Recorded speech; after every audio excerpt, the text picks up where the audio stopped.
মুই কি হলু রে, একটা এত জনপ্রিয় হয়ে গেল ডায়লগটা। মা করছে রান্না, খেলাধুলা আন্না, চল গিয়ে দেখি মা রাচ্ছে কি, ফেসবুক স্ট্যাটাস নিয়ে। তা বাংলাদেশের কিন্তু আসলে আমি সম্ভবত প্রথম ফেসবুক স্ট্যাটাস দিয়ে বই বের করি। কোকোলা নুডলসের যে প্রথম বিজ্ঞাপনটা, দ্বিতীয় আমার মেয়ে অভিনয় করেছিল। শাবানা আজমি যে আজকে প্রধান অতিথি, নাম তোর জন্য বসে আছে, উনি আমাকে জড়ায় ধরে এই যে আদর করা শুরু করলো।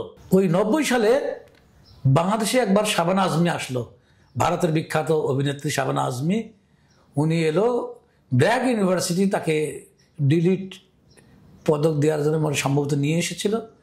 তো শাবানা আজমি জানতো বাংলাদেশের মঞ্চনাটের কথা, উনি সব জানতো। তখন ব্র্যাকে উনি বলে দিয়েছিল যে বাংলাদেশের যেদিন আমি যাব, তোমাদের প্রোগ্রামের পরপরই আমি আমার নাটক দেখার ব্যবস্থা করো, ওদের মঞ্চ নাটক খুব বিখ্যাত, আমি এখান থেকে সব জানি। তো বাংলাদেশে আবার বলো কি আরো নাটক দল মানে আমাদেরকে ঢাকা থিয়েটার মানে ফরিদি ভাইদেরকে, নাগরিক নাট্য সম্প্রদায় মানে নূর ভাই জাকির ভাইদেরটা, এবং 4টি দলের বাংলাদেশের বেস্ট 4টি দলকে ওখানে ডাকলো। তা আমরা গেলাম, জাতীয় জাদুঘরে শো, শাবানা আপা এসে বসে আছে, ফার্স্ট রোতেই বসে আছে। তো আমরা সেখানে আবার করলাম পাথর নাটকের অংশ বিশেষ। তা পাথর নাটকের মজার ঘটনা, আমার কোনো দৃশ্য নেই, কথাবার্তাও নাই, আমি শুধু 4 বার মঞ্চে ঢুকি আর বের হই।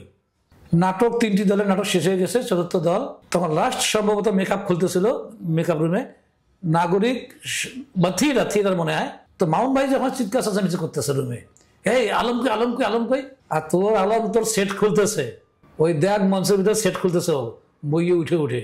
আসলেই তখন কিন্তু আমার এই অবস্থায় ছিল, তখন নতুন না আমরা। তো মামুন ভাই এসে মঞ্চে চিল্লাচিল্লি করতে, আলম কই তুই, নাম কেন মামুন ভাই, সেটটা খোলা বাকি এখনো, আরে বেটা নাম তাড়াতাড়ি, শাবানা ম্যাডাম তোর জন্য বসে আছে, সামনে বসে আছে। শাবানা ম্যাডাম মানে কোন শাবানা ম্যাডাম, অভিনেত্রী শাবানা ম্যাডাম? আরে না, শাবানা আজমি যে আজকে প্রধান অতিথি, নাম তোর জন্য বসে আছে। আমি নাম তখনই কাঁপতেছিলেন, তো আমি শরীর কাঁপাকাঁপি শুরু হয়ে গেছে। শাবানা আজমি ওনার হাজবেন্ড যে উনি এসেছিলেন তখন, আর পুরো মঞ্চ তখন ফাঁকা, সবাই চলে গেছে, শুধু সিকিউরিটি গার্ডরা ওখানে দাঁড়ায় আছে, ম্যাডামের স্বামী। তো মঞ্চের উইংসটা সরাই দিল, মানে রেড স্ক্রিনটা সরাই দিল, তখন আমাকে ঠেলে সামনে নিল। তা যেহেতু মঞ্চ অনেক উপরে এবং ম্যাডাম অনেক নিচে, 4-5 জন ধরে আমাকে কোলে করে নামালো। নামায় ওখানে যা কেবল দাঁড়াইছি, আমি সিটের ওনার সামনে দাঁড়াইছি, উনি আমাকে জড়ায় ধরে এই যে আদর করা শুরু করলো। বাংলাদেশের যে পত্রপত্রিকা যে সাংবাদিকরা, এই শত ক্যামেরার আওয়াজ পাচ্ছি, ছবি তুললো। সেই ছবি পরের দিন বাংলাদেশের অধিকাংশ পত্রিকায় আসলো। আপা আমাকে ধরে আছে, আমার পিছনে আলী জাকের ভাই, অন্যান্য যারা আর কি থিয়েটারের লোকজন সবাই দাঁড়ায় আছে। তো এই হলো শাবানা আজমির সঙ্গে আমার স্মৃতি, অত্যন্ত ভালো স্মৃতি এটা। এরপরে আমি যেগুলো করলাম, এই আমজাদ ভাইয়ে করলো কি, আবার পরের দিন আমাকে বললো যে ওই নাটকটা প্রচার হওয়ার পরপরই ওনার জব্বর আলী, আলম তুই কালকে কক্সবাজার যাচ্ছিস, কেন? যে আমার একটা সিনেমা কক্সবাজারে শুটিং করবো, প্রাণের মানুষ, এবং অন্যান্য জায়গায় শুটিং হলো প্রাণের মানুষ সিনেমাটার। তো কি অভিনয় করেছিলাম জানি না, তবে আমজাদ ভাই পরবর্তীতে তার সিনেমাগুলোতে আমার টাকা শুরু করলো। আর যে তার জব্বর আলী, এই সিরিজ আমি টানা 18-20 বছর করে গেলাম, বিটিভিতেই করে গেলাম, এবং বিভিন্ন চ্যানেলে পরে শুরু করলো উনি, ওগুলোতেও করে গেলাম আমার মিডিয়া জীবনের। এবং আমি সিনেমা যাদের করলাম, যেমন বরেণ্য পরিচালক আজিজুর রহমান সাহেব প্রয়াত, উনি সুভাষ দত্ত, উনিও প্রয়াত।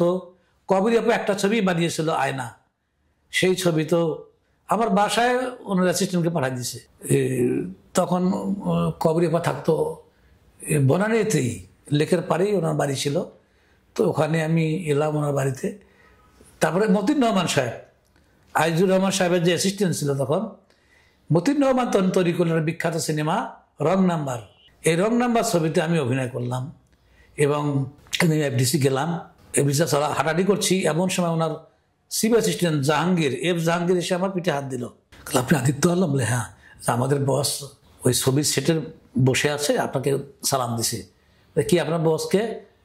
পরিচালক মতিন রহমান। তাই নাকি? তখন ডন বলছে, আলম উনি অনেক বড় পরিচালক, ওনার বিয়ের ফুল, বিভিন্ন সিনেমা, ওনার অনেক বিখ্যাত উনি, চল। তখন আমাকে নিয়ে গেল, আমি গেলাম মতিন ভাইয়ের কাছে। তো উনি মতিন ভাই দাঁড়ায় গেল, আমি দাঁড়াতে হবে না, আপনি বসেন। তখন মতিন ভাই বললো যে আলম, আপনার আমি নাটক আমজাদ ভাইয়ের ছবিগুলো এগুলো দেখেছি, আপনার অভিনয় এত ভালো লেগেছে, বা আমি উত্তরের মানুষ, আপনি উত্তরের মানুষ, আমার ছবিতে আপনার কখন নিতে পারিনি, তো রং নাম্বার সিনেমা আপনি অভিনয় অবশ্যই করতে হবে আপনাকে। করবো ভাই, করবো। এ রং নাম্বার করলাম রিয়াজ, শ্রাবন্তী, আমি, আরও অনেক, তুষার খান, আমিনাজাত, অনেক শিল্পী ছিল, ওখানে অভিনয় করলাম। তারপর শাহ মোহাম্মদ সংগ্রামের বলবো কথা বাসর ঘরে, নদীর নাম মধুমতি, তানভীর মোকাম্মেল সাহেবের, আসলে নাম আমার মনে নাই, এরকম অসংখ্য সিনেমা করে গেলাম, অসংখ্য নাটক করে গেলাম। পরবর্তীতে আমি নিজেই নাটক বানানো শুরু করলাম। আমিও আমার নাটকগুলো তখন চ্যানেলেই চালাতাম, নাটক বানাতাম। বিশেষ করে বিজ্ঞাপনে কোন ভূত আমার মাথায় চাপলো, আমার বাচ্চা মেয়ে যখন ক্লাস 3-তে পড়ে, কোকোলা নুডলসের যে প্রথম বিজ্ঞাপনটা, দ্বিতীয় আমার মেয়ে অভিনয় করেছিল। আমার মেয়ে যে বলে যে মা করছে রান্না, খেলাধুলা আন্না, চল গিয়ে দেখি মা রাচ্ছে কি, ওটাই আমার বড় মেয়ে সেমন্তী, ও এখন নিউ ইয়র্কে। তো ওই বিজ্ঞাপন দেখার পথে মাথায় আমার ঢুকলো যে আমি বিজ্ঞাপন বানাবো। RFL আমজাদ সাহেব তখন বেঁচে ছিল, প্রাণ কোম্পানির। আমজাদ সাহেবের তখন অফিস ছিল প্রপার্টি হাইটসে, টিকাটুলিতে। তো ওনার উপরে থাকতো সুভাষ দত্ত সাহেব, ওনার ফ্ল্যাট ছিল ওখানে। তাই আমি ওখানে গেলাম, আমাকে আমজাদ সাহেব বললো যে তুমি যাই বানাবা না কেন সব রংপুরের ভাষায়, কারণ RFL কোম্পানি যেহেতু রংপুরে করেছি আমি, তখন আমি RFL বিজ্ঞাপন বানালাম, RFL বিয়ারিং। মুই কি হলু রে, এত জনপ্রিয় হয়ে গেলে ডায়লগটা, 2 রিক্সাওয়ালা ঝগড়া করে রাস্তায়, বিয়ারিং নিয়ে RFL bearing, RFL water pump, RFL সাবমার্ন, ওই অসংখ্য প্রোডাক্ট এবং প্রাণেরও অনেক প্রোডাক্টের বিজ্ঞাপন আমি বানালাম। তারপর পার্টেক্স ডাকলো, পার্টেক্সের অনেক বিজ্ঞাপন করলাম। তারপরে সানিটা সিরামিক্স, সানিটা টাইলস, এগুলো আসলে কোম্পানির নামই ভুলে গেছি, অনেক বিজ্ঞাপন বানালাম। এগুলো করেই চলছে এখন আমার, এভাবেই আমার। গ্রন্থ, আমি পাশাপাশি লেখালেখি করতাম, বই লিখতাম, 21 বই মেলা তো আমার বই বের হতো। বাংলাদেশে আমি প্রথম, বাংলাদেশ কিনা জানি না, আমি তো তখন যারা মরগুন মোসনে এসেছিল তারা বলেছিল সম্ভবত এশিয়াতেই আপনি প্রথম এই বই লিখলেন ফেসবুক স্ট্যাটাস নিয়ে। আপনার দৈনন্দিন যে আলাপচারিতাগুলো, দেশের যে প্রবলেমগুলো, দেশের যে সম্ভাবনাগুলো, যেগুলো আপনি ফেসবুকে স্ট্যাটাস দেখেন, সেই স্ট্যাটাস দিয়ে আপনি বই লিখেছেন। তা বাংলাদেশের কিন্তু আসলে আমি সম্ভবত প্রথম ফেসবুক স্ট্যাটাস দিয়ে বই বের করি। আমার প্রথম গ্রন্থটা হচ্ছে বিশ্বাস বৃত্তের শূন্য প্রাপ্তি। এই বইটা বের হয় 21 বইমেলাতেই বের হয়। এবার একটা বই বের হচ্ছে আমার, এবার দেরি হয়ে গেল, বইমেলা শুরু হয়ে গেছে, সম্ভবত 12 থেকে 15 তারিখে আসছে। এই বইয়ের নামটি দিয়েছে কিন্তু ভারতের বিখ্যাত পরিচালক, যার ছবি আমি করেছিলাম, বিশ্বেন্দ্রনাথ। সেই বইয়ের নামটা দিয়েছে, এবারের নামটা সমাজবৃত্তে আজকাল, বইটার নাম সেই দিয়েছে। তো এই বইটা সম্ভবত 12 থেকে 15 তারিখের মধ্যে মেলায় আসবে, বেশি দেরি হয়ে গেল আর কি। এই হচ্ছে। আর এখন তো মাঝখানে আমি একটা অ্যাক্সিডেন্ট করে 4টা বছর আমি ব্রেন স্ট্রোক করে দীর্ঘদিন বাসায় কাটিয়ে এখন তো টুকটাক কাজকাম শুরু করেছি, যেই ডাকছে করছি, কিন্তু মেকিং এখন যাচ্ছি না, কারণ মেকিং করতে গেলে অনেক শারীরিক শ্রম দিতে হয়।